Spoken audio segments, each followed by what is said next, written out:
Welcome to Exposure Controls. In this section, we are going to be going through all the ways that you can control the exposure on the camera.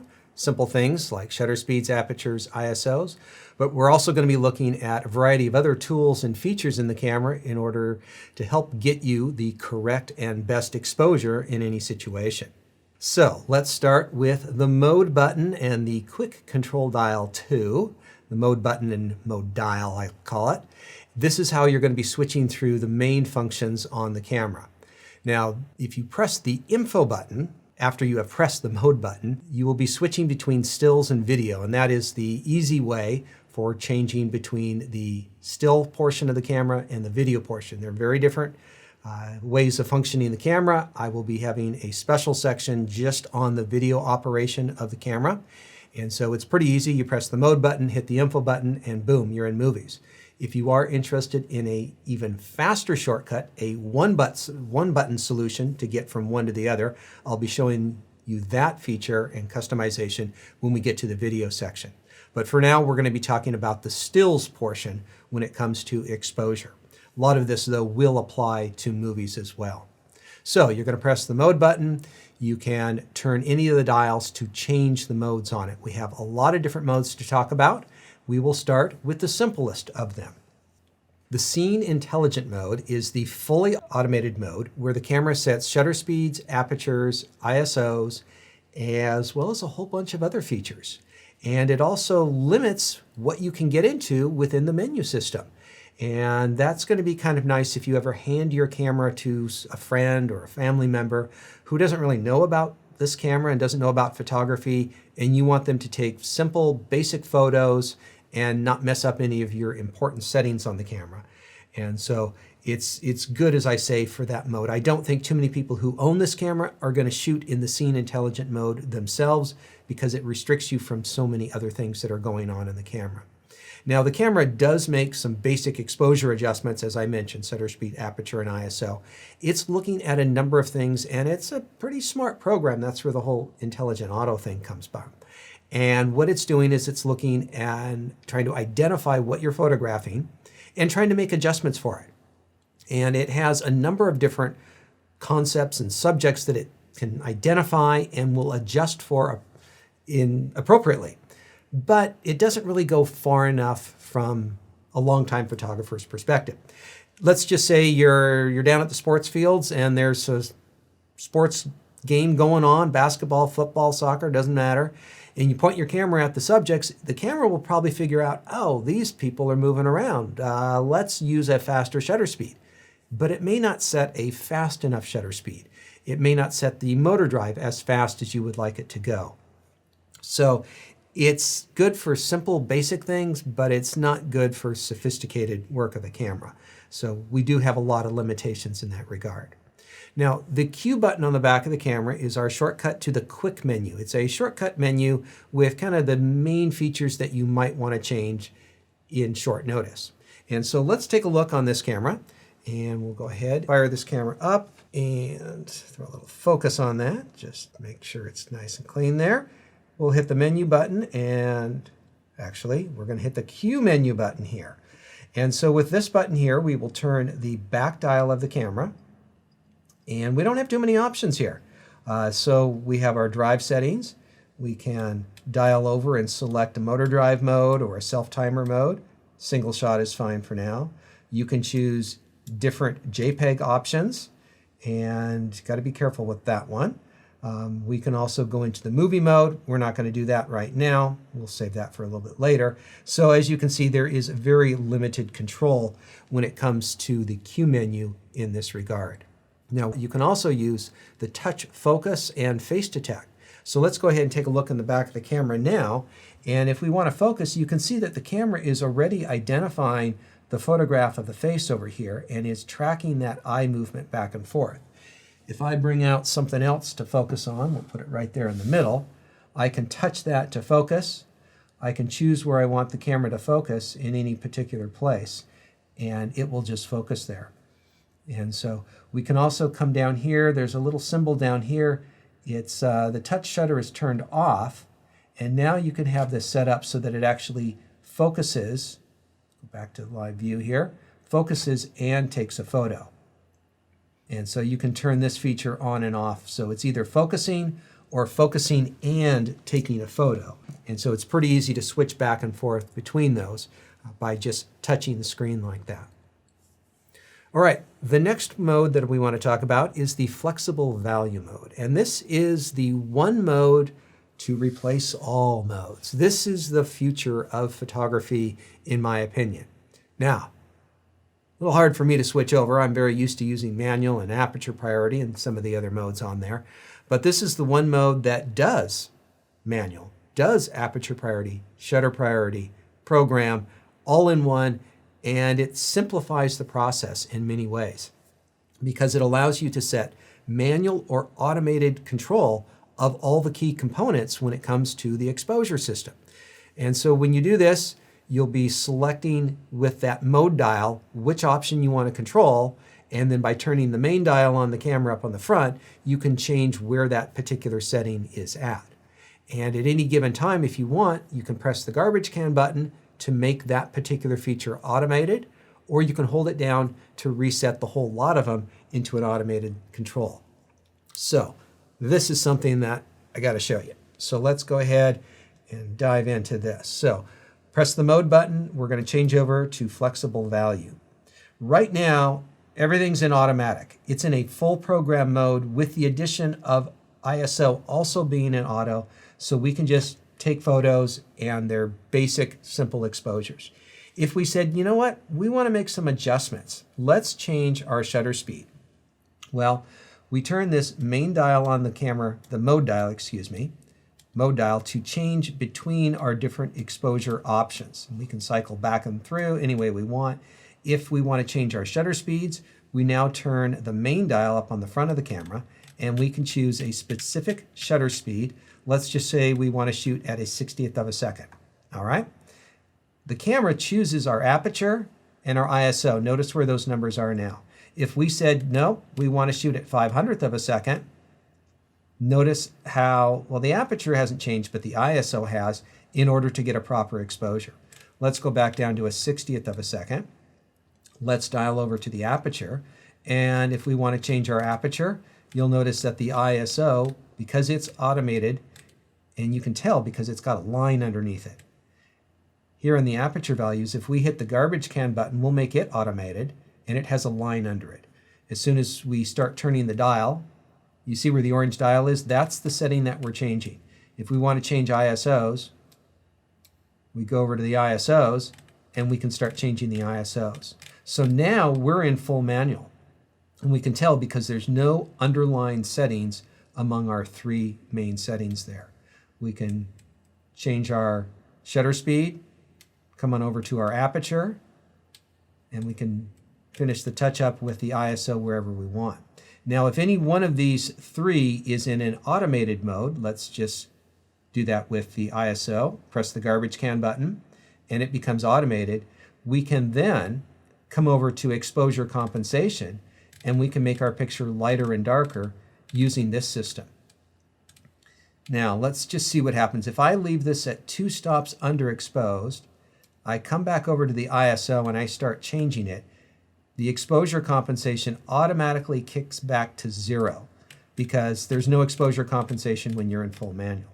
But now, just to see what happens if I throw this back into automated, that has reset the exposure compensation to 0. And so this is one of the features that I think is a little confusing to somebody who hasn't played around with it.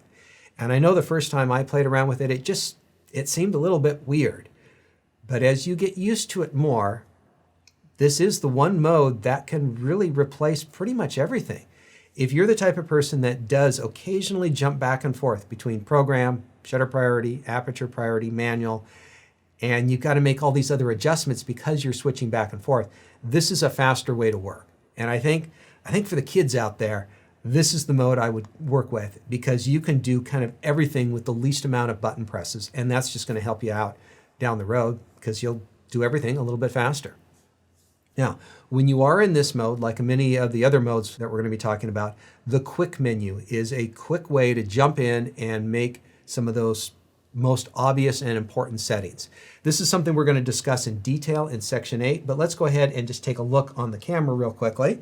We are in the flexible value mode. Just as a reminder, we're going to hit the Q menu and we're going to dial around this with our back dial on the camera.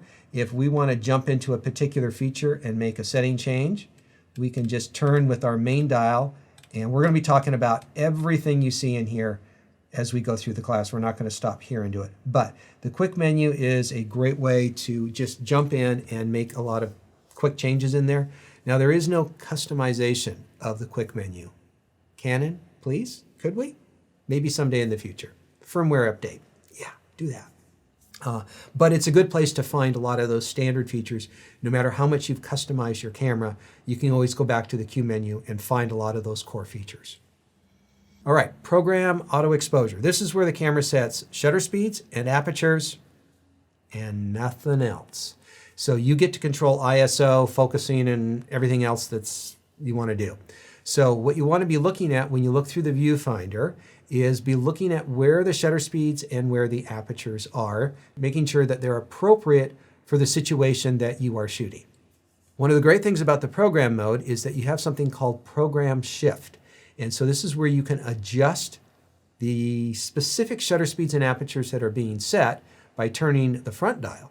If you turn the back dial, you can do exposure compensation. Let's take a look first at the program shift.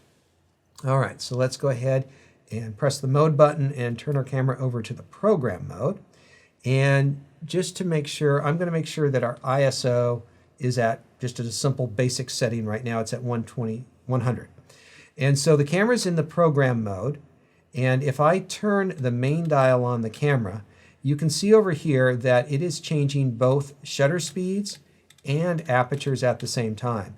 And anytime I take a photo, the camera is just figuring the light out and giving me a normal exposure. If I want to turn the back dial of the camera, you can see how this makes it lighter and darker. So let's talk about exposure compensation here for just a moment.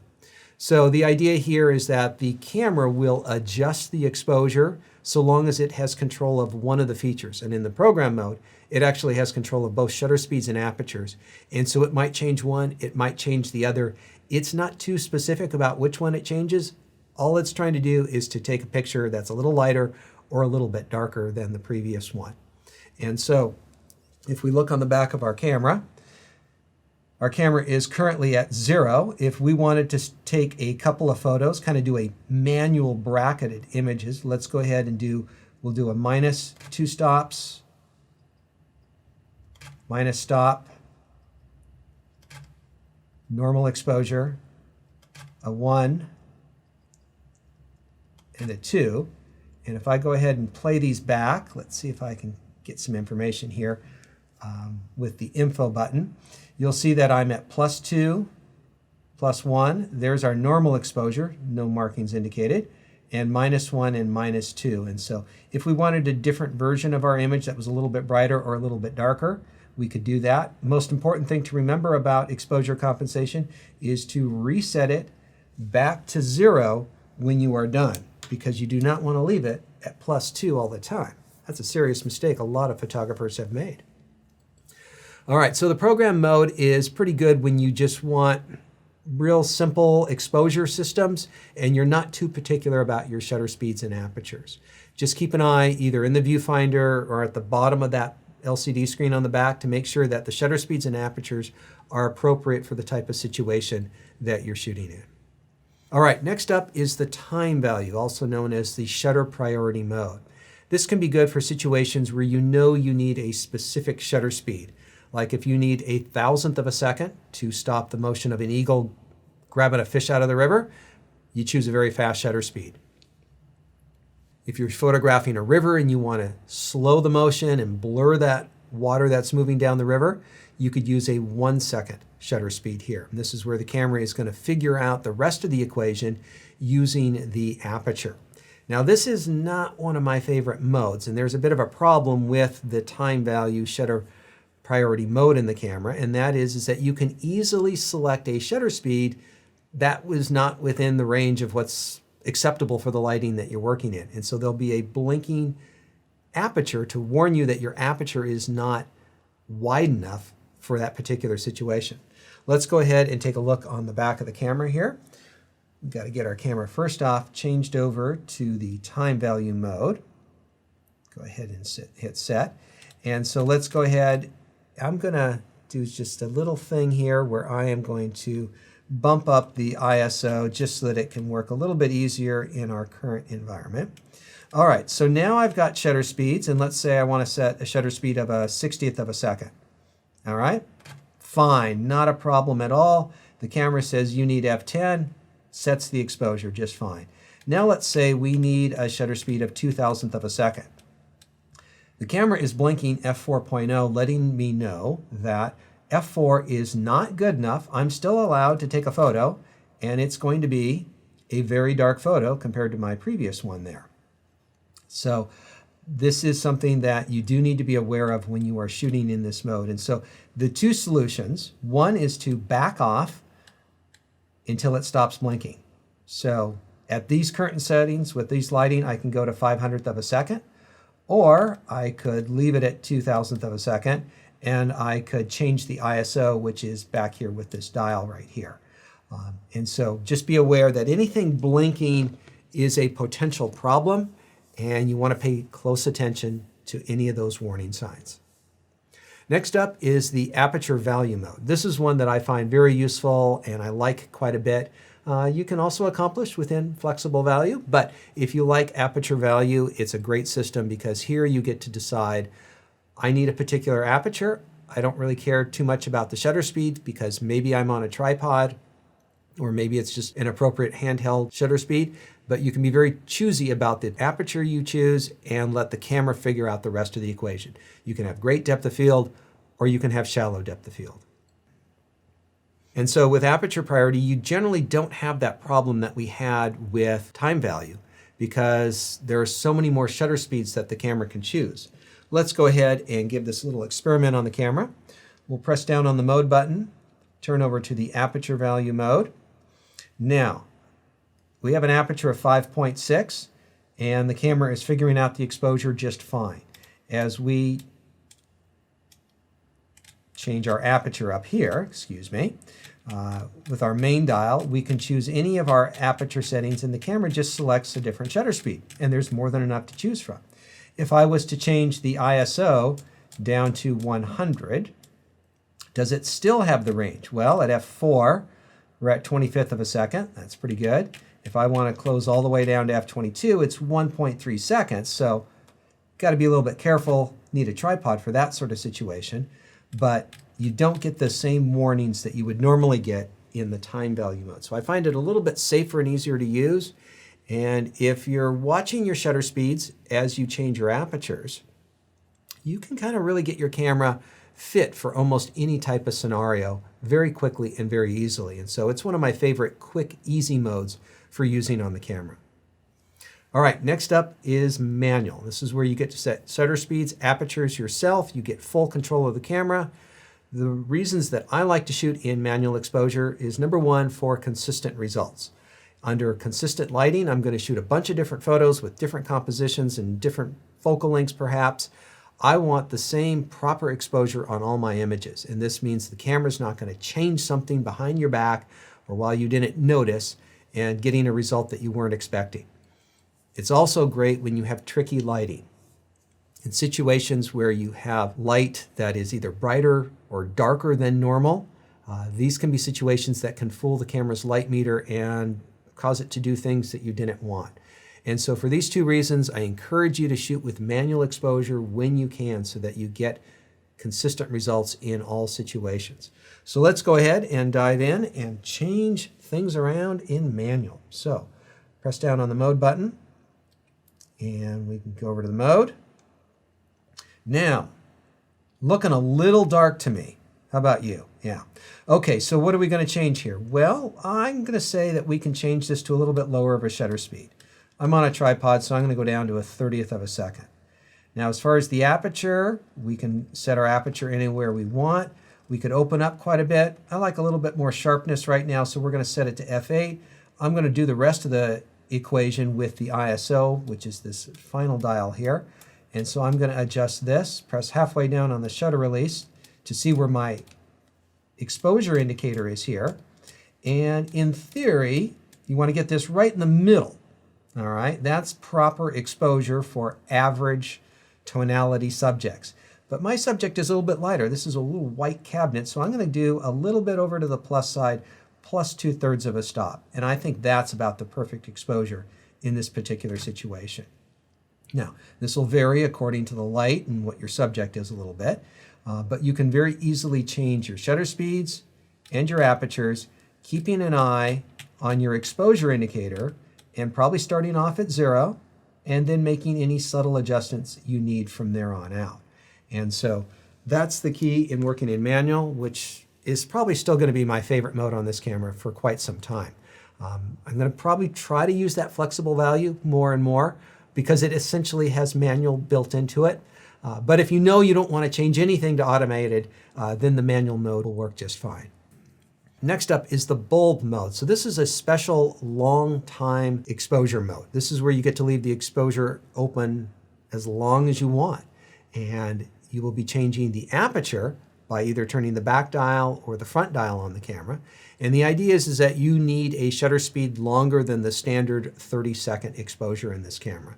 And so if you want to leave it open for 2 minutes to get the light trails from the cars, yes, this is what will do the job. And so if you want to do this, the idea is that the shutter will stay open as long as you are pressing on the shutter release of the camera. And so in theory, that's how it works, but in practice, that's not what you want to actually do, because when you press down on the camera, that's going to probably cause some vibrations with the camera and would not be a good thing to do. So this is where you want to hook up one of the cable releases or different types of wireless remotes so that you can do this without actually touching the camera in what it's doing.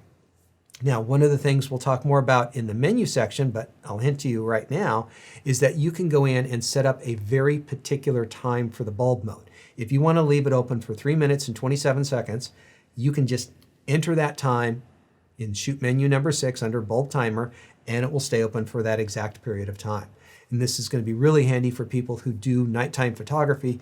You don't have to keep pressing down on a shutter release for a particular amount of time. You can if you want to, if you're trying to time something, but if you just know how long it is, you can just dial it in straight to the camera and put the camera maybe in the self-timer mode, and that way nothing touches the camera during its exposure. If you do want to use one of the remotes, here are 3 different remotes, a standard wired one, an infrared one, and a Bluetooth one. I'll talk more about these as we go through the class. Next up are some very fun customization modes. And so C1, 2, and 3 are ways for you to customize your camera so that it works in a particular way when you dial that setting in on the camera. And so when you dive in to setup menu number 5, you'll be either able to register your settings, you can clear them, or you can do an auto update where it takes the new settings that you have changed on the camera. So let's go ahead and let's set in a couple of custom modes here. So we need to get our camera adjusted first. So for our first mode, I'm going to go to aperture value, and I'm going to set an aperture of f8, and I want an ISO of 400. Okay.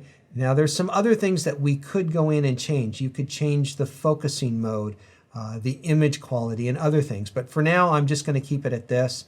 And I'm going to hit the info button just to cycle through till we get to this screen. So the first mode is aperture value f8 ISO 400. So now what I'm going to do is I'm going to dive into the menu, and I'm going to work my way over to the wrench, and then I am going to dial over to page 5 and come down to shooting menu, and I'm going to register these as C1.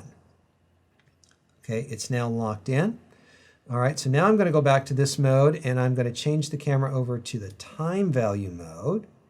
And in this case, I want a time value of 1,000th of a second, and I want an ISO also of 1,000, and we'll call that good. Well, there's other changes. We could change all these other features down here, but we're not going to do it for right now. And we're going to register this into C2.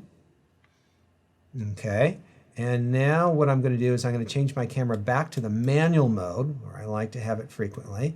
And I'm going to put the ISO back down at 100.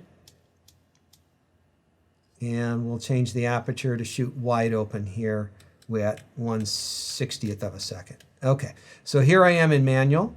And if I want to change over to C1, you can already see that it's in the AV mode and already set to f8. Press this again. It's immediately in time value with an ISO of 100. All right, so I hope you can see the benefits of this is that you can have essentially 4 different settings. You can have the one that you're just generally in, and then the 3 other favorited ones that you've saved in there.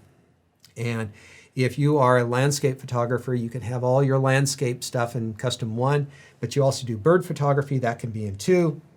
You occasionally do people photography, so that can be in 3. So all those customized settings, and there's more than just the exposure ones, the drive ones, the focus ones. There's image parameters. You could have one set for black and white photography and have it saved in the camera so that you don't have to go reset your camera up, through a dozen different features. And so that's one of the things that's going to be a continuous drone of mine in this class. I'll try not to say it too much, is customizing the camera for your needs. There's lots of ways of doing it.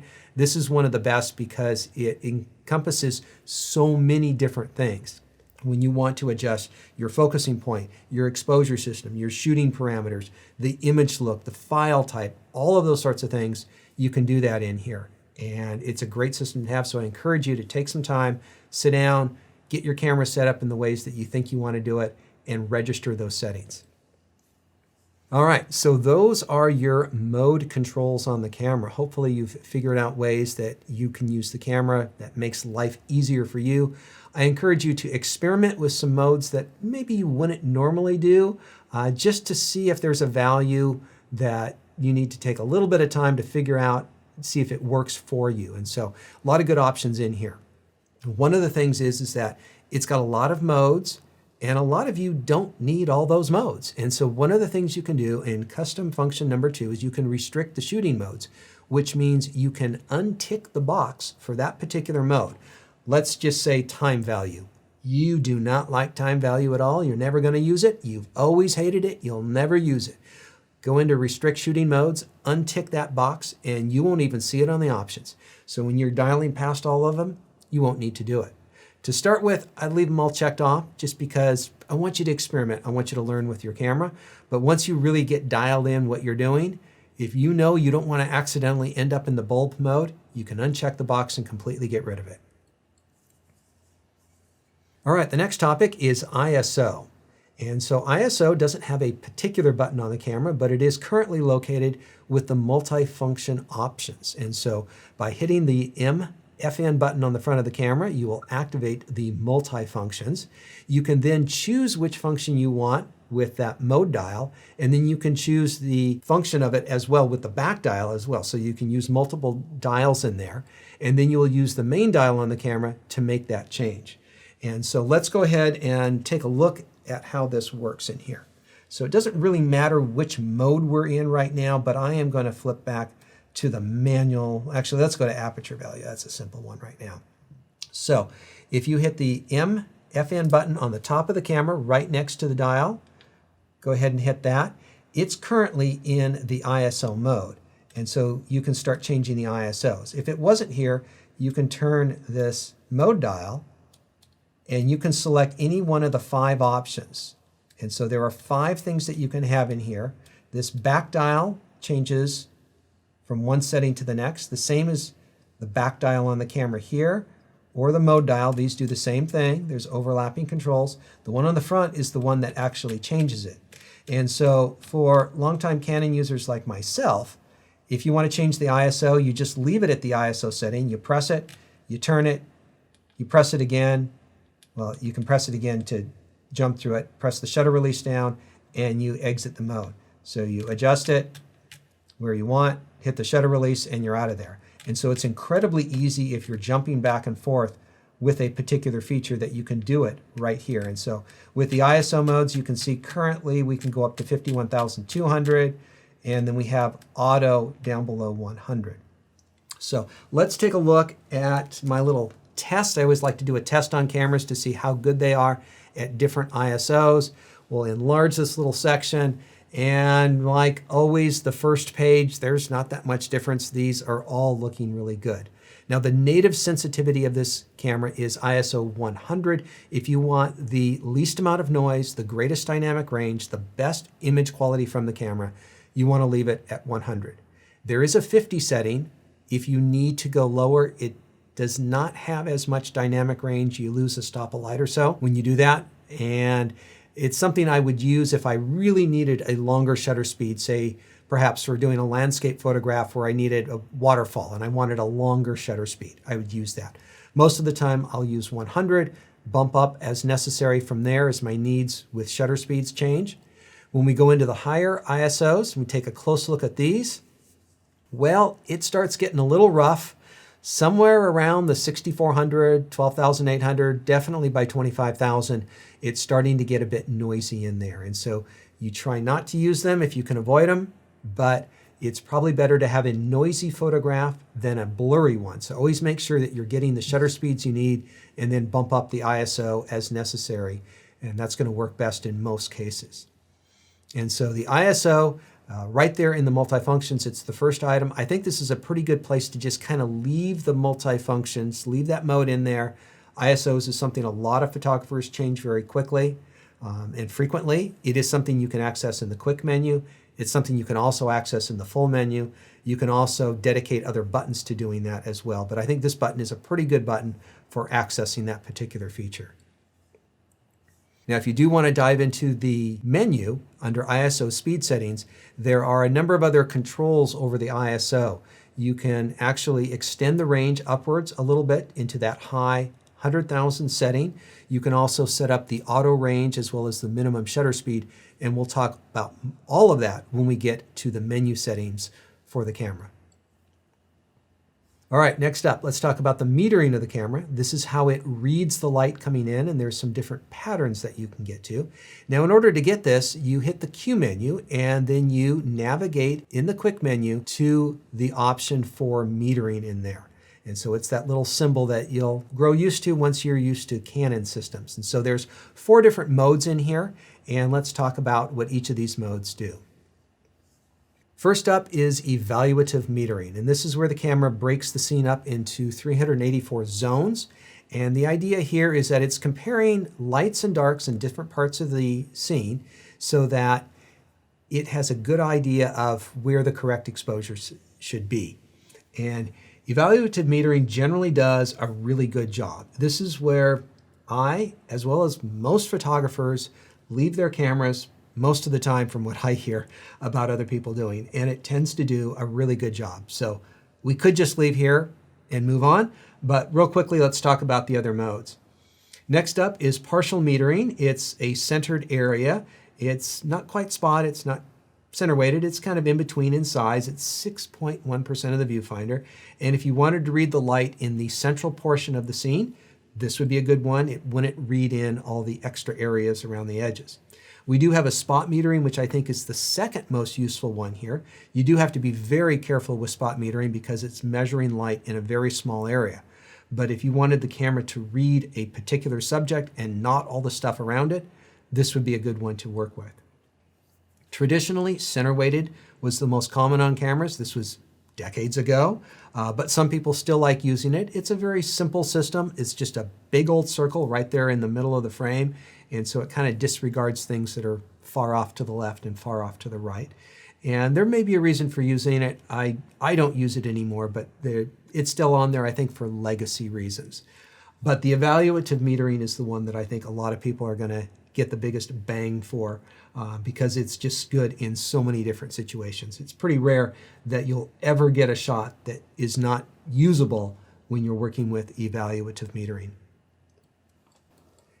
Next up, let's talk about the histogram. So one of the great ways of judging if you've got the right exposure with a digital camera is to review the image and check out the histogram. When you look at the actual image, it may be hard to tell if you got all the information you need. So if you hit the info button, it'll cycle through different screens of information, and one of those screens will show you the histogram. This is right live as you're looking through the camera, pointed at your subject, you'll see the histogram changing.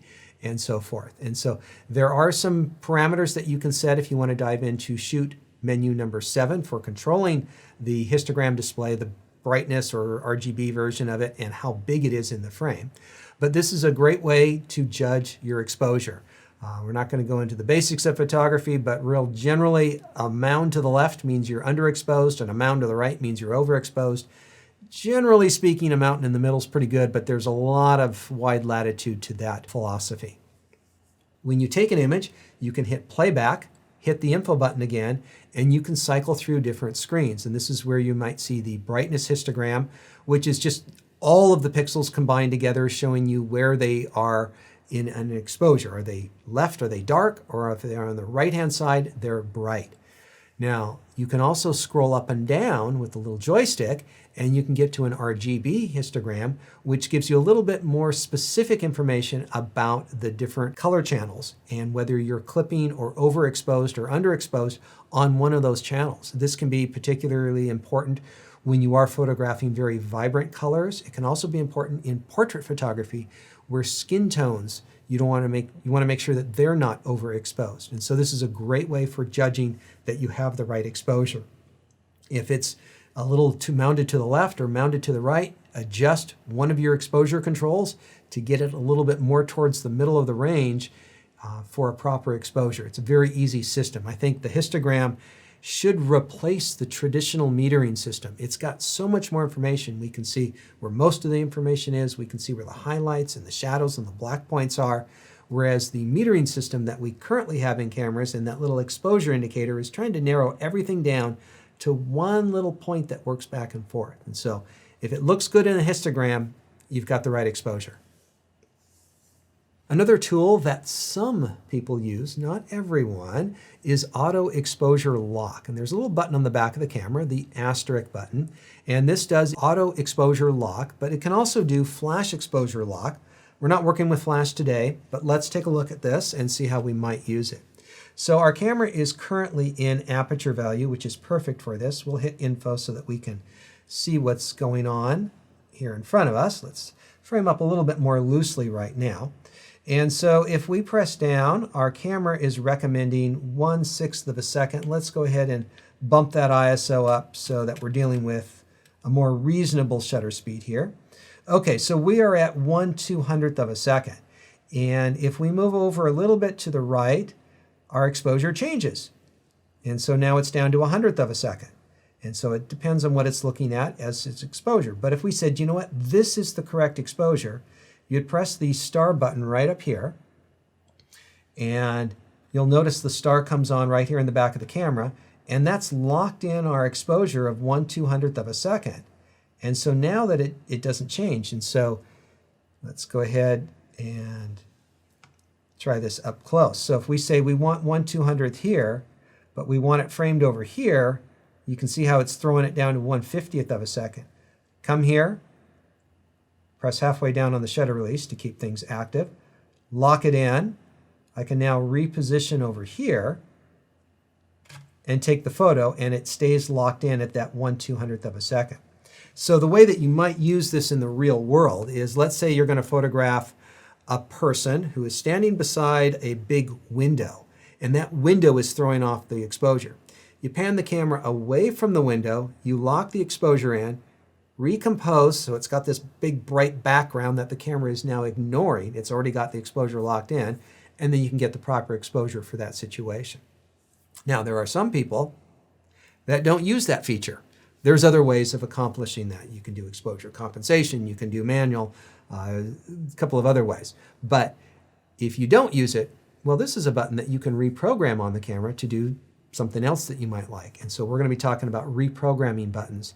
And this can become a secondary focusing button that does something different than the other buttons on the camera, which I think is a very handy trick. All right, next up, let's talk about exposure bracketing. Now, we talked about changing the exposure with exposure compensation before, but if you want the camera to do it automatically for you so that you don't have to go through the process that we went through, you can have the camera automatically roll through a number of images where it is underexposing and overexposing so that you end up with a collection of images that either you're going to pick one image from, or you might use the whole group of them to work with in an HDR processing program outside the camera afterwards. And so you can work with this in any of the modes where the camera has some control over the exposure. So program, time value, and aperture value. Now there are some tweaks that you can make to this. You can choose a specific number of frames, and that'll be chosen in the custom function menu. You can choose the increments that they are in either from 1/3 stops to 3-stop increments. And you can also use this with exposure compensation. So let's go ahead and do a simple bracket series right now. We're not going to dive into the full menu. We'll cover that a little bit later. So let's just back off here on our subject. And if we want to do this, we're going to go into the menu and we're going to dial on over. We take the long way here. And exposure compensation here. So what we can do is if we turn, let's do the back dial first. This is our exposure compensation. This is what we talked about before. And what I did essentially was I took a picture at 2, -1, 0, 1, and 2. If we turn this front dial, the camera is currently set up for a 3-stop bracket. Let's make it a significant bracket. Let's do 1 3/4. These are little 3rd stop increments. 1/3, 2/3, full stop, 1 stop and 1/3, 1 stop and 2/3. So we're going to set this up at 1 stop and 2/3. We can see the 3 dots along the top. That means it is currently set. And we'll take 1, 2, 3 photos, and I'll play them back. And you can see down here in the bottom, this is my 1 2/3 overexposed image, my 1 2/3 underexposed, and the first one is the normal one. Now, a quick little cheat for some of you is I'm going to go into the quick menu, and I am going to change, where is it that I want to change this? No, I'm just going to leave that normal. I want to go to my motor drive mode here, and I'm going to turn it into the continuous motor drive. Let's go back to the menu, make sure that we're still in the bracketing mode. We are still in the bracketing mode. And now I'm going to do the same bracket. Well, actually, I'll do something different just to make it different. We'll do a 2/3 of a stop bracket. And now, because I put the camera in the motor drive mode, I will press down on the shutter release and I will leave it down continuously. And the camera will shoot off 3 shots and it will stop because it knows it's only supposed to shoot 3 stops. All right, here we go. 3, 2, 1. Stopped after 3 shots. Let's look, see if it did the right thing. Here's our 2/3 overexposed, under 2/3, and our normal one.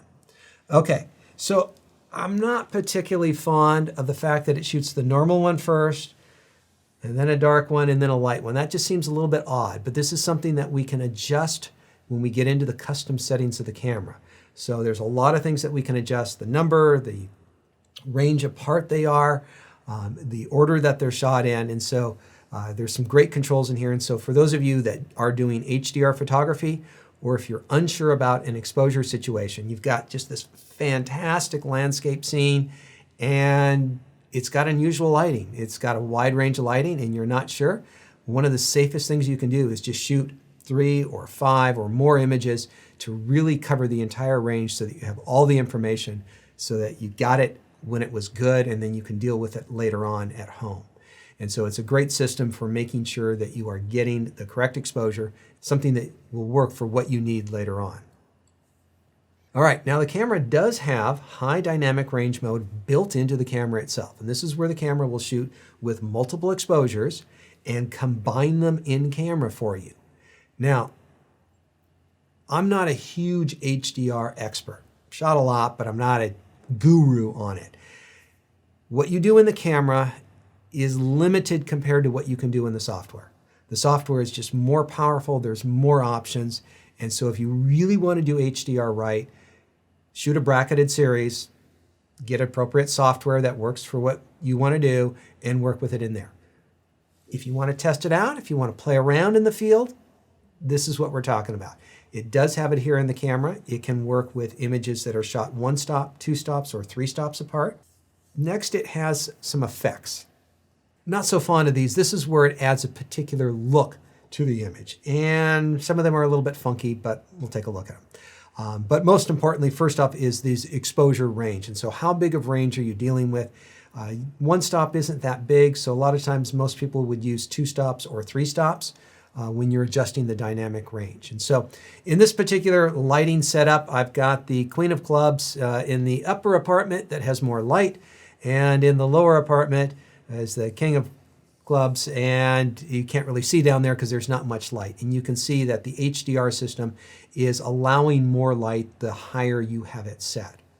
Now, when it comes to those effect modes, this is where it really kind of plays around with the tonality of things. And in this HDR mode, what the camera's doing is it's trying to bring down the brightness of the subject on the top, and it's trying to bring up the brightness of the subject on the bottom.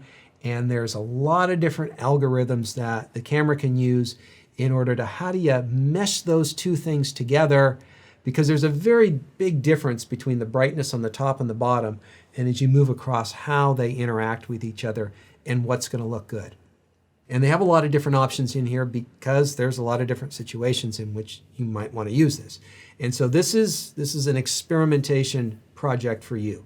And so go ahead, shoot all these, see if there's any of them you like, and use them if necessary. I mean, it's a great way to get stuff right out of the camera that gets you what you need, maybe.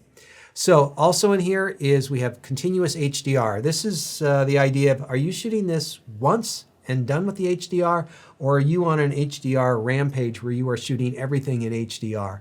You don't want to have to go back in and keep turning it on. And so this is whether the camera turns it on or turns it off once you're done shooting that HDR series.